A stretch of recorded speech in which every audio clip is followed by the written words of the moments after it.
Bismillahirrahmanirrahim. Assalamualaikum warahmatullahi wabarakatuh.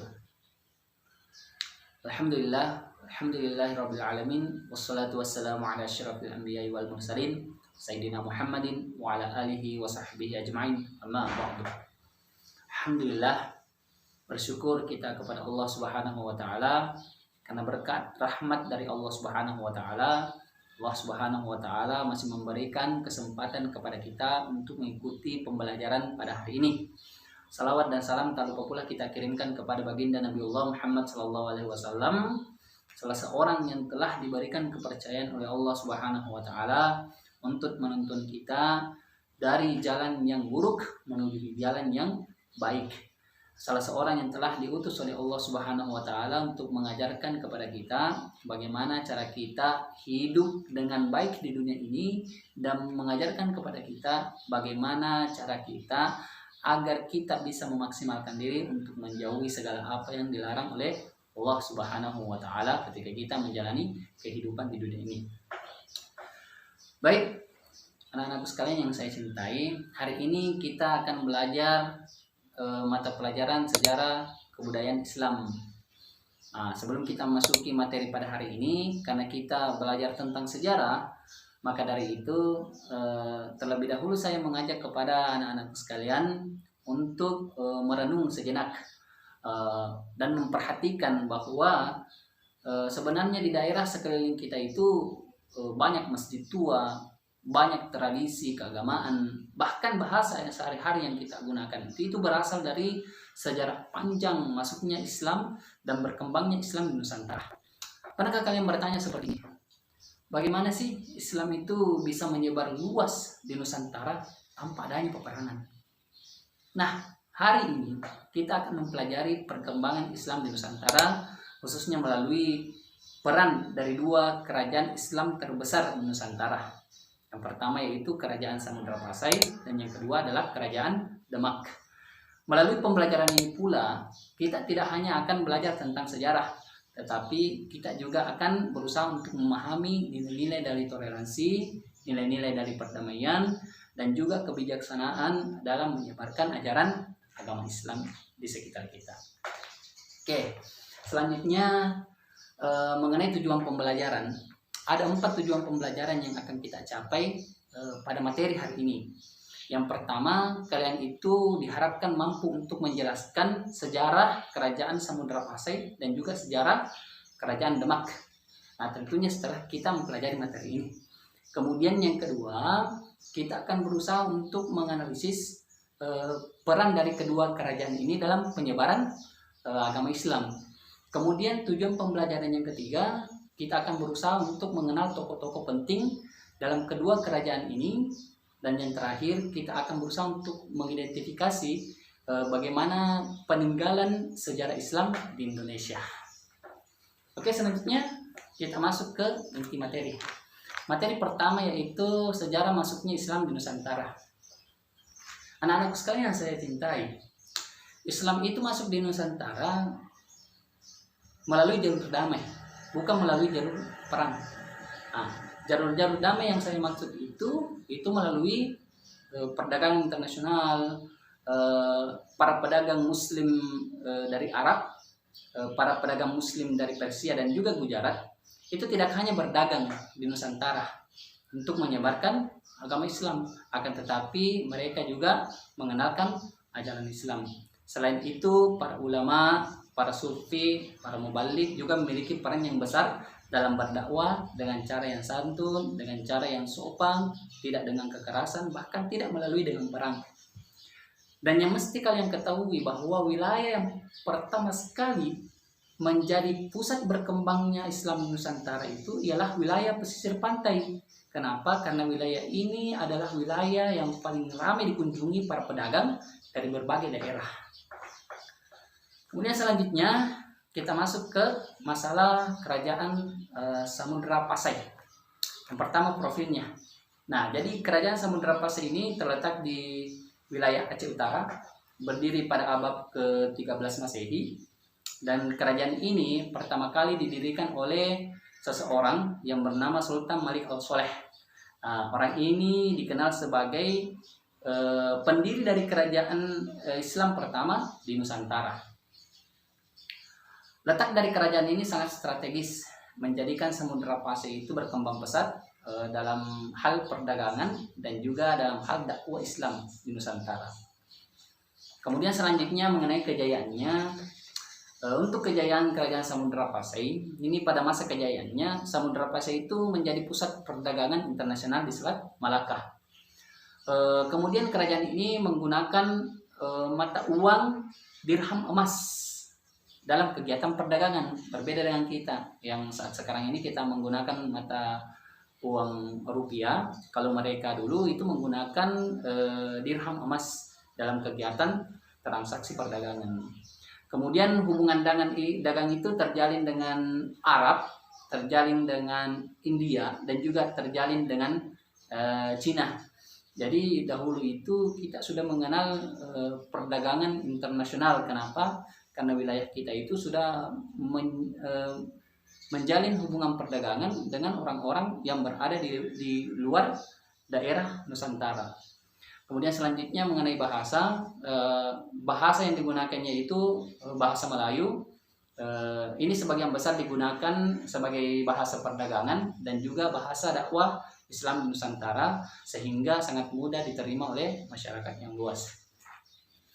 Kemudian kita masuk ke tokoh-tokoh penting dari kerajaan Samudra Pasai. Tokoh penting Samudra Pasai itu yang pertama diantaranya ialah Sultan Malik Al-Soleh. Orang ini dikenal sebagai pendiri kerajaan dari kerajaan Samudra Pasai. Kemudian yang kedua Sultan Malik Al-Zahir.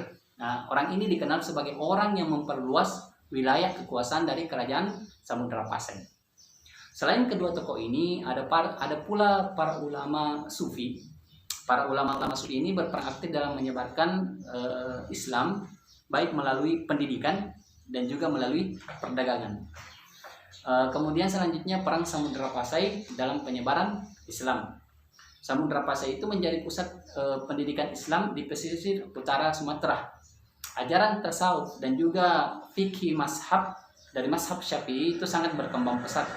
Dari kerajaan ini banyak ulama yang menyebarkan Islam di berbagai daerah di Nusantara. Kemudian perdagangan juga menjadi sarana penyebaran budaya Islam. Jadi pedang Samudra Pasai itu dalam menyebarkan agama Islam itu ada dua. Yang pertama itu mereka berperang di pusat pendidikan, dan juga yang kedua mereka berperan di pusat perdagangan. Kemudian yang terakhir terkait mengenai kerajaan Samudra Pasai itu adalah masa kemundurannya. Nah, kemunduran dari kerajaan Samudra Pasai ini disebabkan oleh beberapa faktor, seperti serangan dari kerajaan Majapahit, kemudian persaingan perdagangan di Selat Malaka, dan yang paling miris, yang paling pokok itu yang menyebabkan kemunduran kerajaan Samudra Pasai itu adalah adanya invasi dari Portugis pada tahun 1521 yang akhirnya menyebabkan Samudra Pasai dikuasai oleh kerajaan Aceh Darussalam. Nah, untuk melihat sejarah singkat dari perjalanan kerajaan ini dan juga perannya dalam penyebaran agama Islam, saya akan memperlihatkan suatu video singkat, dan mudah-mudahan ini bisa menjadi inspirasi bagi kita dan untuk mengetahui bagaimana perkembangan Islam di Nusantara. Oke, sama-sama kita akan melihat.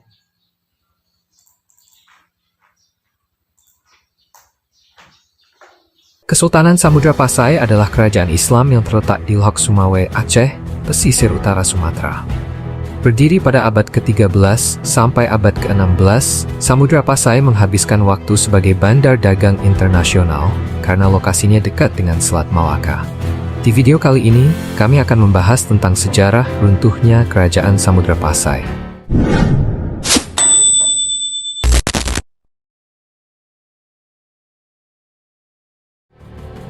Pada masa kepemimpinan Sultan Ahmad Malik Az-Zahir yang dimulai sejak 1349, mencatat sejarah kelam bagi Kesultanan Samudra Pasai yang sebelumnya tentram. Karena konon, katanya, ada salah satu anggota kerajaan yang menyakiti kedua putri sang raja, Tun Medan Peria dan Tun Takiadara. Kabar tersebut dengan cepat sampai ke putra pertama raja, yaitu Tun Beraim Bapa. Ia pun akhirnya berniat untuk menjaga kedua adik perempuannya tersebut, namun akhirnya. Untuk melihat video ini secara keseluruhan, kalian bisa mengakses melalui link di bawah ini. Silahkan diakses ya untuk dilihat secara lengkap. Oke, selanjutnya kita masuk ke materi tentang Kerajaan Demak. Kerajaan Demak untuk wilayahnya itu berada di pesisir utara Pulau Jawa, Jawa Tengah, yang berdiri pada abad ke-16 Masehi. Kerajaan ini didirikan oleh Raden Fata dan menjadi kerajaan pertama di Pulau Jawa. Kalau kerajaan Samudra Pasai tadi itu kerajaan pertama yang ada di Nusantara. Kalau kerajaan Demak itu adalah kerajaan pertama yang ada di wilayah Jawa Tengah di bagian utara. Dan kerajaan ini didirikan oleh Raden Fata dan menjadi kerajaan Islam pertama di Pulau Jawa. Kerajaan Demak berkembang pesat sebagai pusat perdagangan dan penyebaran agama Islam. Kemudian selanjutnya ini mengenai kejayaan dari Kerajaan Demak. Kerajaan Demak itu mencapai kejayaan sebagai pelabuhan terbesar di Pulau Jawa dan memiliki armada laut yang sangat kuat. Salah satu peninggalan bersejarah dari kerajaan ini ialah sebuah masjid yang disebut dengan Masjid Agung Demak. Kerajaan ini juga menjadi pusat dakwah para wali songo. Kemudian selanjutnya mengenai tokoh-tokoh dari Kerajaan Demak. Tokoh-tokoh penting dari Kerajaan Demak itu antara lain Raden Fata, Pati Unus yang terkenal karena serangannya ke Portugis di Selat Malaka, serta Sultan Trenggono yang membawa Demak ke puncak kejayaan. Nah, kalau Raden Fata itu adalah orang yang pertama kali mendirikan kerajaan ini. Kalau Pati Unus itu merupakan tokoh yang terkenal dikarenakan serangannya yang sangat dahsyat kepada Portugis di bagian Selat Malaka. Kemudian Sultan Trenggono ini adalah orang yang ini adalah tokoh yang membawa kerajaan Demak di puncak kejayaan. Kemudian selanjutnya itu para wali songo itu juga turut mendukung pemerintahan dan juga turut mendukung di bagian dakwah Islam di Kerajaan Demak. Kemudian selanjutnya peran Kerajaan Demak dalam penyebaran Islam. Demak itu berperan sebagai pusat penyebaran Islam di Pulau Jawa. Masjid digunakan sebagai tempat ibadah dan juga dijadikan sebagai tempat pendidikan. Para wali songo itu menyebarkan Islam dengan pendekatan budaya, sehingga ajaran Islam di Pulau Jawa itu sangat mudah diterima oleh masyarakat. Terkait mengenai hubungan politik dan juga masalah pernikahan, itu juga memperluas pengaruh Islam di wilayah Pulau Jawa pada kerajaan ini. Kemudian selanjutnya mengenai penurunan kekuasaan dari kerajaan Demak atau kemundurannya, itu diawali karena Sultan Trenggono wafat. Kemudian kerajaan Demak, setelah beliau wafat, kerajaan Demak itu mengalami konflik internal, perebutan kekuasaan antara Joko Tingkir dan juga Arya Penangsang. Itu menyebabkan pusat pemerintahan berpindah ke Pajang, yang menyebabkan kekuasaan dari kerajaan Demak itu melemah dan akhirnya runtuh. Nah, untuk sejarah singkatnya, kita juga bisa menyaksikan dari tayangan video berikut.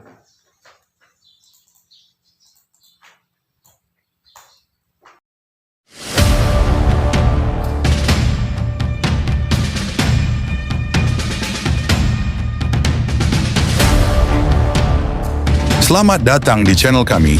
Pada video kali ini kita akan membahas tentang runtuhnya Kerajaan Demak, Kesultanan Islam pertama di Pulau Jawa yang pernah berjaya dan berperan penting dalam penyebaran agama Islam di Nusantara.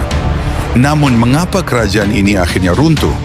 Apa faktor-faktor yang menyebabkan kemundurannya? Mari kita selami sejarah runtuhnya Kerajaan Demak.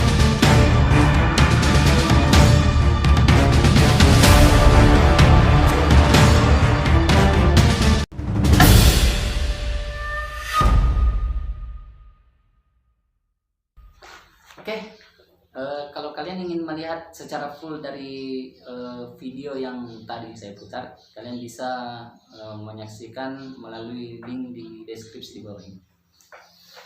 Oke, selanjutnya kita masuk ke materi tentang perbandingan dari Samudra Pasai dan juga dari Kerajaan Demak. Nah, Kerajaan Samudra Pasai itu berkembang di Aceh, Aceh Utara, sebagai pusat Islam di Sumatera dan berpengaruh dalam perdagangan serta bahasa Melayu. Sementara itu Kerajaan Demak itu berkembang di daerah Jawa Tengah sebagai pusat Islam di Pulau Jawa dengan peran besar dari Wali Songo dalam dakwah dan juga dalam hal budaya. Kedua kerajaan ini masing-masing berperan penting dalam sejarah perkembangan Islam di Nusantara. Oke, kemudian selanjutnya kita masuk di bagian terakhir, yaitu bagian penutup. Dengan demikian, perbandingan dari kedua kerajaan ini, yang pertama, kalau Kerajaan Samudra Pasai itu letaknya di Aceh Utara, kalau Kerajaan Demak itu letaknya di Jawa Tengah. Kemudian waktu perkembangannya atau waktu kekuasaannya untuk Kerajaan Samudra Pasai itu berlangsung pada abad ke-13 sampai abad ke-16. Nah, kalau Kerajaan Demak itu berkembang pada abad ke-16 dan juga abad ke-17. Kemudian perbandingan selanjutnya itu mengenai masalah pendirinya. Kalau Samudra Pasai itu didirikan oleh salah seorang tokoh yang bernama Malik Al-Soleh. Kalau Kerajaan Demak itu didirikan oleh Raden Fatah. Kemudian terkait masalah perangnya, kalau Kerajaan Samudra Pasai itu berperan sebagai pusat Islam di pesisir Sumatera. Kemudian Kerajaan Demak itu berperan sebagai pusat Islam di Pulau Jawa. Nah, untuk musuh utamanya, kalau musuh utama dari Kerajaan Samudra Pasai yaitu bangsa Portugis. Kemudian kalau Kerajaan Demak itu yang menjadi musuh utamanya itu adalah pajang dan juga konflik internal yang berkepanjangan. Nah, untuk mengenai masalah pengaruh dari Kerajaan Samudra Pasai ini, yang pertama itu di bagian bahasa Melayu. Jadi penggunaan penyebaran Islam itu pengaruhnya memiliki peran besar dalam hal bahasa Melayu. Kemudian untuk Kerajaan Demak itu yang paling berpengaruh ialah dakwah para Wali Songo. Oke, anak-anakku sekalian yang saya cintai, demikianlah materi yang saya bawakan pada hari ini. Mudah-mudahan ini menjadi inspirasi kepada kita bahwa Islam berkembang di wilayah Nusantara itu dengan cara yang damai, tidak dengan peperangan, tidak dengan paksaan, tetapi dengan cara yang damai. Kemudian penyebaran agama Islam itu selain dalam bentuk damai, perkembangannya itu melalui perdagangan, melalui pendidikan, ada pula melalui pernikahan, dan juga dari pendekatan budaya. Dan ini memiliki arti bahwa Islam itu sangat memahami nilai-nilai kebudayaan, sehingga Islam itu dapat dengan mudah diterima oleh masyarakat di Nusantara. Maka dari itu penyebaran agama Islam di wilayah Nusantara itu sangat mudah tanpa ada konflik dan juga pemarangan. Oke, anak-anakku sekalian yang saya cintai, demikianlah materi pada hari ini. Mudah-mudahan bermanfaat bagi kita semua, terkhusus bagi saya sebagai pembawa materi atau sebagai pengajar kalian. Lebih dan kurangnya mohon dimaafkan. Jika ada kesalahan kata yang sempat saya sampaikan, saya mohon maaf. Jika ada kesalahan dari materi yang saya sampaikan, bisa di kemudian hari kita diskusi untuk memperbaiki. Lebih dan kurangnya mohon dimaafkan. Wabillahi taufiq wal hidayah. Assalamualaikum warahmatullahi wabarakatuh.